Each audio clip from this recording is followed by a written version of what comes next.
शादी के बाद से ही मेरे साथ कुछ तो हो रहा था जो कि मुझे समझ में नहीं आ रहा था। मेरे ससुराल वालों को इस बात के बारे में पूरी जानकारी थी।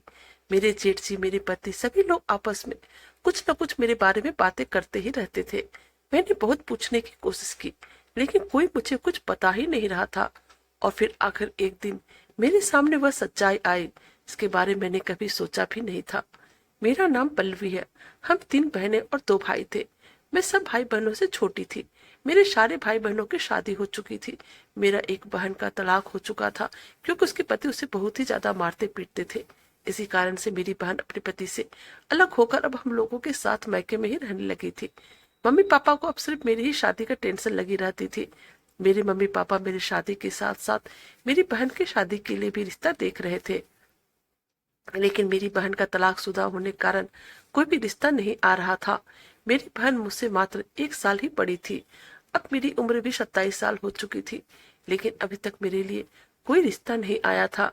अगर कोई मुझे देखने के लिए आता भी तो 2 दिन के बाद फोन करके बोल देता था उन्हें रिश्ता मंजूर नहीं है।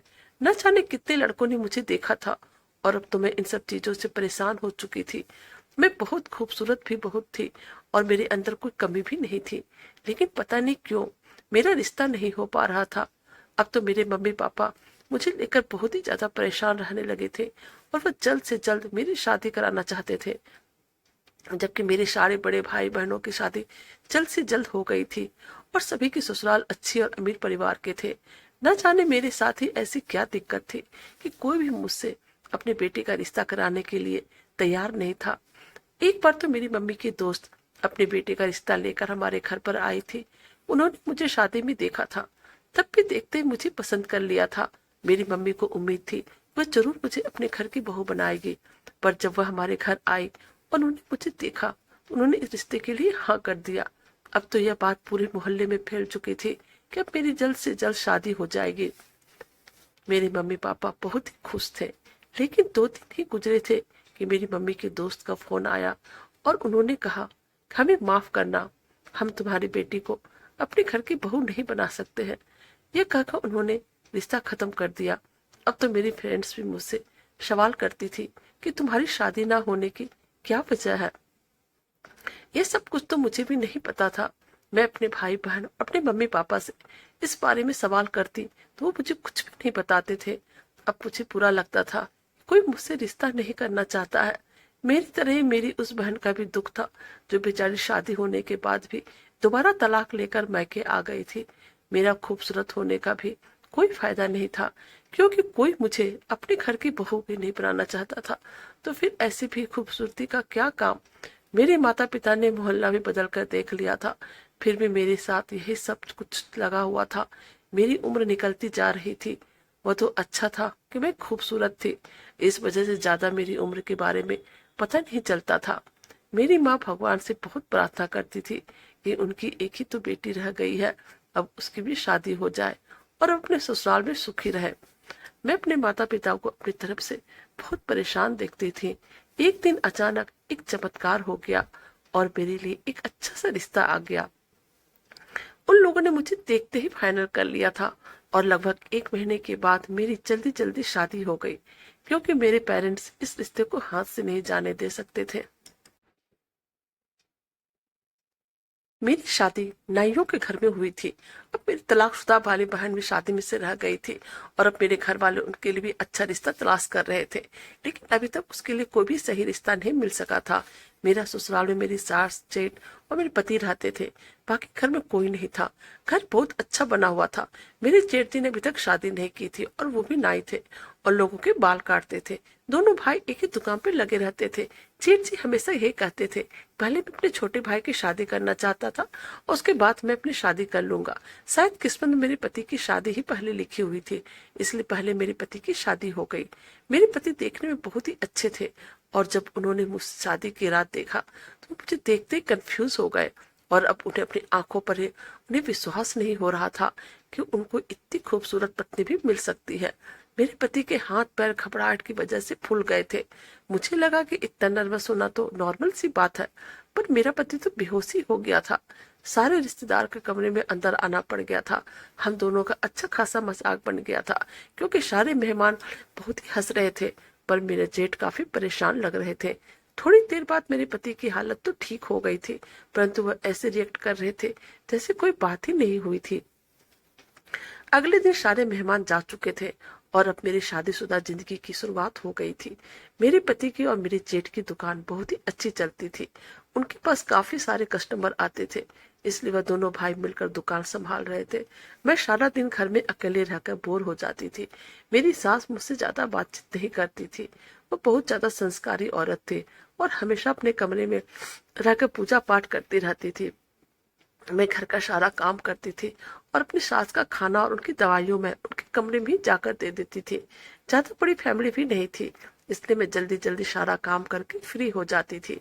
मेरे पति और जेठ जी एक साथ ही दुकान जाते थे और एक साथ ही वापस भी आते थे। घर आने के बाद भी जेठ जी अपने ही काम में मगन रहते थे और मेरी लाइफ में इंटरफेयर नहीं करते थे। एक दिन हमारे यहाँ एक पड़ोसी, जो कि मेरी सास की उम्र की ही थी, मिलने के लिए आई, लेकिन मेरी सास उस वक्त सो रही थी। उन्होंने मेरी सास को नहीं उठाया और फिर मेरे साथ बैठकर बातें करने लगी। वो मुझे देखकर कहने लगी, बहू तुम इतनी खूबसूरत हो, तुम्हें तो बहुत अच्छा रिश्ता मिल जाता, फिर तुम यहाँ पर क्यों आ गई? तुम्हारे माता पिता ने क्या सोच समझकर तुम्हारी शादी की? क्योंकि खूबसूरत लड़कियों के रिश्ते तो बड़ी आसानी से अपने लोगों के बीच में ही लग जाती है। मैंने कहा कि सब तो भगवान की मर्जी का बात है, उसके जिसके साथ जोड़ी बनाई जाती है, शादी तो उसी के साथ ही होना है। थोड़ी देर बाद मेरी सास जग गई तो वह औरत उनके कमरे में बातें करने के लिए चली गई। उनको चाय नाश्ता मैं करा चुकी थी। थोड़ी देर बातें करने के बाद वह पड़ोसन अपने घर को चली गई। उनके चले जाने के बाद मेरी सास ने मुझे कहा, ऐसे लोगों से बचकर रहना, ये इधर की बातें उधर करती है। मैंने कहा कि मैं आगे से ध्यान रखूंगी। शाम के समय जब मेरे पति और जेठ जी घर में आए, तब खाना खाते हुए भी वो दोनों आपस में कुछ बातें किए और फिर मेरे पति सोने के लिए कमरे में चले आए। शादी की रात जब से मेरे पति के साथ बेहोश होने वाला मैटर हुआ था, तब से वो मेरे करीब ही नहीं आते थे, बस दूर दूर से मुझसे बातें करते थे।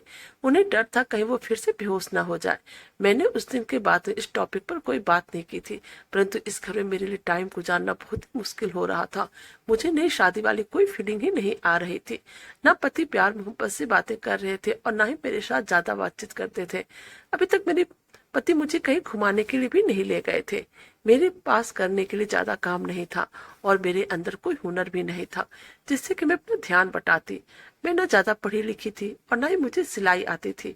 अगर मुझ में कोई हुनर होता तो मेरा समय भी अच्छे से कट जाता। एक दिन मैंने देखा कि मेरे जेठ जी बहुत ही मोबाइल से अपना फोन देख रहे थे। देखने की कोशिश की कि वह क्या देख रहे हैं, लेकिन मैं देख ना पाई। मैंने अपने जेठ से बड़े प्यार से कहा, भैया मुझे भी दिखाइए ना, आप मोबाइल में क्या देख रहे हैं? यहाँ तो घर में देखने की टीवी भी नहीं है। तो मेरे जेठ जी कहने लगे, इसमें तुम्हारे देखने लायक कुछ भी नहीं है, और फिर यह कहकर वो अपने कमरे में चले गए। मुझे अपने जेठ पर बहुत ही गुस्सा आया, लेकिन मैं कुछ ना कर पाई। मेरे पति के पास स्मार्टफोन, उन्होंने तो पुराने जमाने का कीबोर्ड अपने पास रखा हुआ था। वह कहते थे कि मुझे टाइम नहीं मिलता है मोबाइल चलाने का, इसलिए मैंने स्मार्टफोन रखा ही नहीं। अब मैंने उनसे कहा, मेरे पास बहुत ही टाइम रहता है और मैं दिन भर घर में अकेले बोर हो जाती हूँ, इसलिए आप मुझे स्मार्टफोन दिला दो। पहले तो उन्होंने मना कर दिया, लेकिन जब मैंने बहुत जिद की तो कहा कि मैं अगले महीने ला दूंगा। मैं इस बात से बहुत खुश हो गई थी। एक दिन मेरी एक सहेली की शादी थी, उन्होंने मुझे अपनी शादी में इन्वाइट किया था। मैंने अपने पति से कहा कि हम लोगों को शादी में चलना है। मेरी बात बेस्ट फ्रेंड है और उसने हम दोनों को पर्सनली इनवाइट किया है। मेरे पति ने कहा, देखो मेरे पास तो टाइम नहीं है, लेकिन तुम जाना चाहो तो जा सकती हो, मुझे कोई भी ऐतराज नहीं है। मैं खुश हो गई कि चलो कम से कम मुझे तो शादी में जाने की इजाजत मिली। खूबसूरत तो मैं थी ही, आज मैंने अपने आप को बहुत ही अच्छी तरह से तैयार किया था और जब मैं तैयार होकर शादी में पहुंची, सभी लोग मुझे ही देखने लगे। मैं बहुत ही खुश हुई कि सभी लोग मेरी तारीफ कर रहे हैं। लेकिन थोड़ी देर बाद ही कुछ औरतें मुझे देखकर बातें करने लगी। यह तो वही लड़की है ना जिसकी शादी नहीं हो रही थी और अब न जाने किसके साथ इसकी शादी हो गई। आखिर कौन है वह हिम्मत वाला जिसने इस लड़की का हाथ थामा है? मेरे पति शादी में नहीं आए थे, इसलिए सभी औरतें उन्हें ढूंढ रही थी। वो बेचारा कौन है जिसने इस बिगड़ी लड़की से शादी कर ली। उन औरतों की बातें मुझे समझ में नहीं आ रही थी। उनकी बातों से मेरा दिल जल रहा था। उनकी बातें मुझसे बर्दाश्त नहीं हुई और मैं जल्दी से घर वापस आ गई। मैंने खाना भी नहीं खाया था। मेरे पति ने पूछा कि शादी में क्या क्या किया, तो मैंने कहा बहुत ही मजा आया। सब लोग मेरी तारीफ कर रहे थे। सब मुझे ही देख रहे थे कि मैं आपकी पत्नी हूँ। आप मुझसे इतने दूर दूर क्यों रहते हो? मेरे पति ने कहा, अब दूर नहीं रहूंगा। तुम सच में बहुत ही खूबसूरत हो।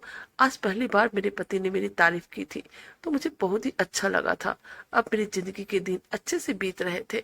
अब हमारी नजदीकियां बढ़ने लगी थी। मैंने उन्हें बताया कि न जाने क्यों सब लोग मुझसे दूर दूर भागते हैं, जबकि मेरा तो कोई सीक्रेट भी नहीं है जिसको मुझे किसी को छुपाना पड़े। मेरे पति ने कहा, अच्छा चलो छोड़ो इन बातों को, और अच्छी बात तो यह है कि किसी ने तुम्हें पसंद नहीं किया, वरना मेरा क्या होता। अब मेरे पति मेरे साथ थे तो सब कुछ ठीक ठाक चल रहा था, पर मेरे जेठ बहुत ही अजीब इंसान थे। पता नहीं उन्हें किस बात का घमंड था। उनकी शक्ल सूरत भी बस नॉर्मल ही थी। वो बहुत ही काला थे और मेरे पति काफी गोरे चिट्टे थे। उनकी बहुत ही अजीब हरकतें थी जो कि मुझे समझ में नहीं आती थी। मुझे हमेशा यही लगता था कि वो शादी क्यों नहीं कर रहे हैं, जबकि उनकी उम्र भी काफी हो गई थी। मेरे तो समझ में नहीं आता था वो शादी क्यों नहीं कर लेते, जबकि उनकी काफी उम्र हो गई थी। वो तो हाथ मुंह धोकर मेरे पीछे पड़ गए थे, मेरी हर बात पर नजर रखते थे। ऐसा लगता था कि उनकी आंखें मुझ पर ही टिकी रहती है, जैसे वो मेरी किसी बात को पकड़ने की तलाश में है। पर ऐसा क्या था? मैं तो ऐसा कोई काम नहीं करती थी, जबकि शुरू के दिन में भी ऐसा कुछ नहीं था। फिर अचानक मेरे जेठ को ऐसा क्या हो गया? मेरे जेठ सारी रात मोबाइल पर लगे रहते थे। कभी कभी दोनों भाई आपस में साथ बैठे होते थे, बस मेरे बारे में ही बातें कर रहे होते, क्योंकि मैंने अपने जेठ की जुबान से अपना नाम सुना था। जबकि उनको ऐसा क्या काम था जो वो मेरे पति से मेरे बारे में बातें कर रहे थे? क्या वो मेरे पति को मेरे खिलाफ भड़का रहे थे? लेकिन इतना सब होने के बाद भी मेरा पति मेरे साथ कोई ऐसी वैसी हरकत नहीं करता था। इसका मतलब कि हर बार मेरे जेठ का प्लान नाकामयाब हो जाता था। धीरे धीरे मुझे अपने जेठ से नफरत होने लगी थी, क्योंकि बड़ी मुश्किल से तो मेरे पति के साथ मेरा रिलेशन ठीक हुआ था। वह हमारी खुशियों के पीछे पड़ गए थे। आखिर वह ऐसे क्यों कर रहे थे? एक दिन तो बहुत ही अजीब हुआ। आधी रात को जब मेरी अचानक से आंखें खुली, मेरे पति बिस्तर पर मौजूद नहीं थे। मुझे बहुत प्यास लग रही थी और मैं पानी पीना चाहती थी, लेकिन कमरे में पानी नहीं था। मेरा पति भी कमरे में मौजूद नहीं था। मैंने बाथरूम में देखा तो बाथरूम का दरवाजा भी खुला हुआ था, मतलब मेरा पति वहां पर मौजूद नहीं था। मैं बाहर जाने को दरवाजा खोलने की कोशिश की तो मैं दंग रह गई कि दरवाजा नहीं खुल रहा था, क्योंकि बाहर से किसी ने दरवाजे को बंद कर दिया था। मैं हैरान रह गई थी कि किसी ने आधी रात को मुझे कमरे में बंद क्यों कर दिया। मैंने पूरी तरह से चिल्लाना शुरू कर दिया और दरवाजों को भी दोनों हाथों से पीटना शुरू कर दिया। मैं जोर जोर से चीखने लगी कि दरवाजा खोलो, दरवाजा खोलो। मेरे पति ने दरवाजा खोल दिया। मैंने देखा कि मेरे पति और जेठ दोनों कमरे के बाहर आंगन में बैठे हुए थे। साथ मेरे पति उन्हीं के साथ बैठकर कोई बातचीत कर रहे थे, लेकिन मुझे कमरे के अंदर बंद करने की क्या जरूरत थी? मैंने कहा कि यह सब कुछ क्या हो रहा है? बाहर से दरवाजा किसने बंद किया? मेरे पति ने कहा कि वो मुझे आदत पड़ी हुई है कि कमरे से बाहर निकलते दरवाजा बंद करने की, इसलिए मैंने गलती से कमरे के दरवाजे को कुंडी लगा दी। चलो गलती हो गई। मैंने कहा, आपने कमरे का दरवाजा अंदर से बंद तो कर दिया, लेकिन आप इस टाइम बाहर क्या कर रहे हैं? क्या बात है, कोई परेशानी है क्या? उन्होंने कहा, नहीं ऐसी कोई परेशानी नहीं है, भैया के साथ थोड़ी देर बैठ गया था। लेकिन दोनों की शक्ल से लग रहा था कि मेरे पति मुझसे झूठ बोल रहे हैं, और ऐसा लगता था कि यह दोनों मेरे बारे में ही बातें कर रहे थे। तभी उन्होंने मुझे कमरे के अंदर बंद करके बाहर दरवाजा पर कुंडली लगा दी थी, ताकि मैं दोनों की बातों को न सुन सकूं। मेरे पति ने कहा, तुम जाओ, मैं आता हूँ। मैंने कहा, मुझे प्यास लगी। उन्होंने कहा, ठीक है, मैं तुम्हारे लिए पानी लेकर आता हूँ। और जब पानी कमरे के अंदर लेकर आए तो मैंने पानी पी लिया और कहा कि यह आप क्या कर रहे हो? मुझे बताते क्यों नहीं? आधी रात को आखिर ऐसी कौन सी बातें हो रही थी? तो कहने लगे, तुम्हें पता तो है ना, हम दोनों मिलकर घर चलाते हैं, तो बस घर खर्च की बातें कर रहे थे। ऊपर से माँ का भी ख्याल रखना होता है। बस यही सब बातें कर रहे थे और कुछ नहीं। मैंने कहा, आपने मुझे कमरे के अंदर बंद क्यों किया? आपने जानबूझकर मुझे बंद किया ना? मेरे पति की शक्ल से लग रहा था कि वो मुझसे झूठ बोल रहे हैं, लेकिन उन्होंने बात बदल दी और कहा कि नहीं, मैंने तुम्हें जानबूझकर बंद नहीं किया था। नींद नहीं आ रही थी तो मैं उठकर बाहर चला गया। देखा तो भैया भी जाग रहे थे। बस हम दोनों बातें करने बैठ गए तो कुछ गलत तो नहीं हुआ? तुम तो हर बात के पीछे पड़ जाती हो। चलो सो जाओ। अब मैं हैरान थी कि मेरे पति गलती करके ऊपर से गुस्सा भी मुझ पर ही हो रहे थे। फिलहाल मैं सो गई, लेकिन इसके बाद मुझे ठीक से नींद नहीं आई। सुबह तक मैं सोचती रही कि यह लोग आपस में क्या बातें कर रहे थे। अब मैं नोटिस कर रही थी अक्सर मेरे पति और जेठ जी आपस में कोई न कोई बातचीत कर रहे होते, और मुझे लगता था कि बात मेरे बारे में ही हो रही थी। एक बार मैं अपने फ्रेंड से बातें कर रही थी कि वो मेरे घर आई। जब मैंने उससे पूरी बातें बताई कि किस तरह शादी से पहले लोग मुझसे दूर भागते थे और कोई भी मुझे अपने घर की बहू बनाने को तैयार नहीं था, जबकि मेरे अंदर कोई कमी नहीं है। मेरी फ्रेंड ने कहा, औरतों के अंदर एक कमी ऐसी होती है जिसके बारे में उसे कभी कुछ पता नहीं होता है, शायद उसे बाद में पता चलता है। तुम बच्चा पैदा नहीं कर सकती हो, लोग औलाद के लिए तो शादी करते हैं। हो सकता है तुम्हारे अंदर यह कमी है। अपनी सहेली की बातें सुनने के बाद मुझे डर लगने लगा, कहीं मेरी सहेली सच न कह रही हो, क्योंकि मेरी शादी को भी 8 महीने हो गए थे, लेकिन अभी तक मैं मां नहीं बन सकी थी। एक दिन अचानक मेरी तबीयत खराब हो गई और मैं अपनी सास के साथ डॉक्टर के पास चली गई।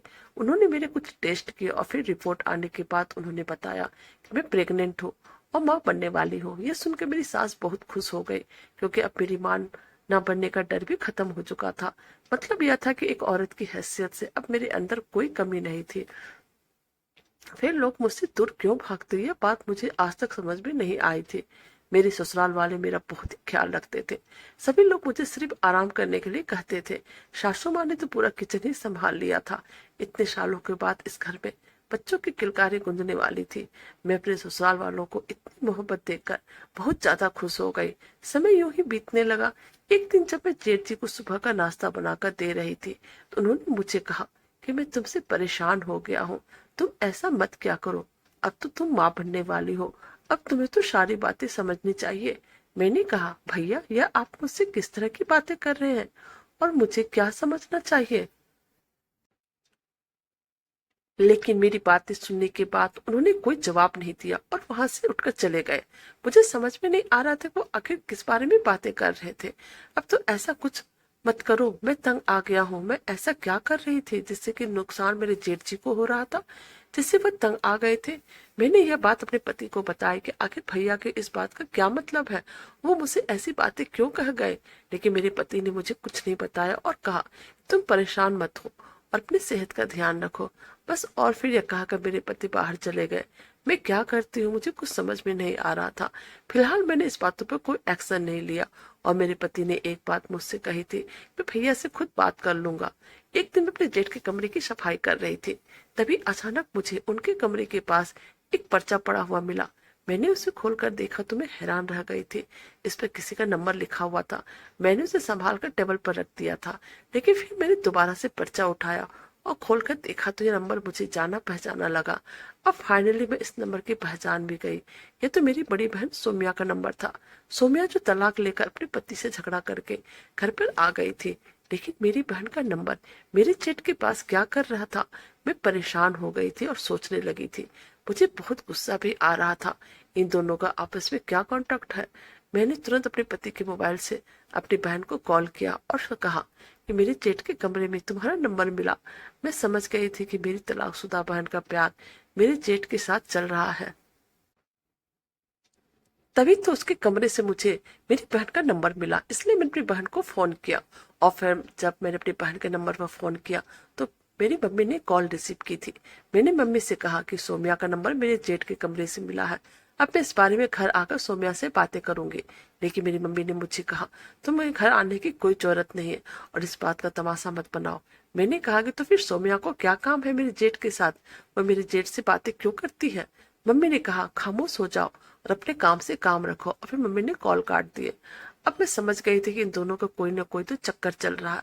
मैं नहीं चाहती थी कि मेरी बहन का कोई भी रिश्ता मेरे जेठ के साथ हो, क्योंकि मुझे अपने जेठ जी बिल्कुल भी पसंद नहीं थे। इसलिए मैं अपनी बहन को अपने जेठ से बचाकर रखना चाहती थी।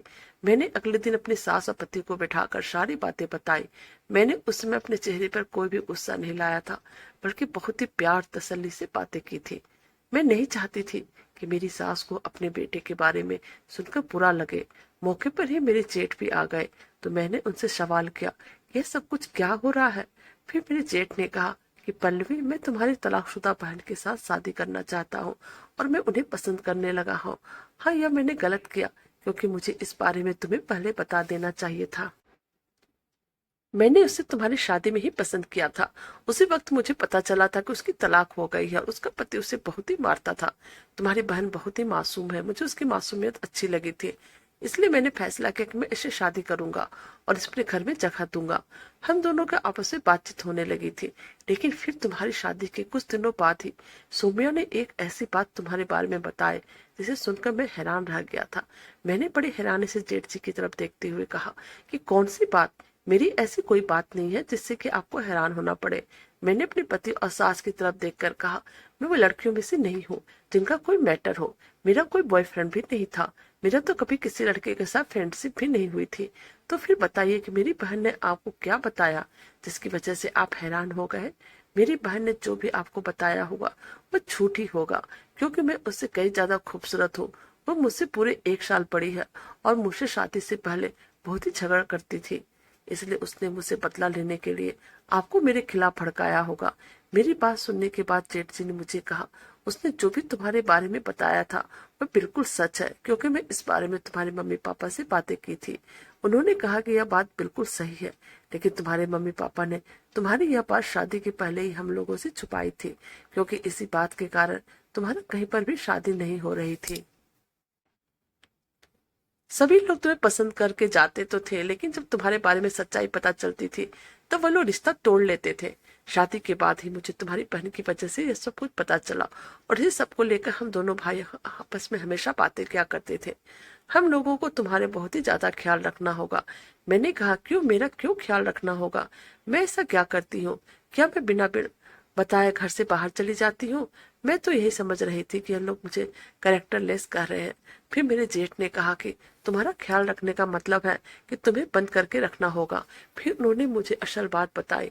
मैं सुनकर हैरान रह गई थी और आज मुझे सारी बातें समझ में आ गई थी। आखिर मेरे जेठ जी उस दिन मुझसे इस तरह की बातें क्यों कर रहे थे? आज मुझे सारे सवालों का जवाब मिल चुका था।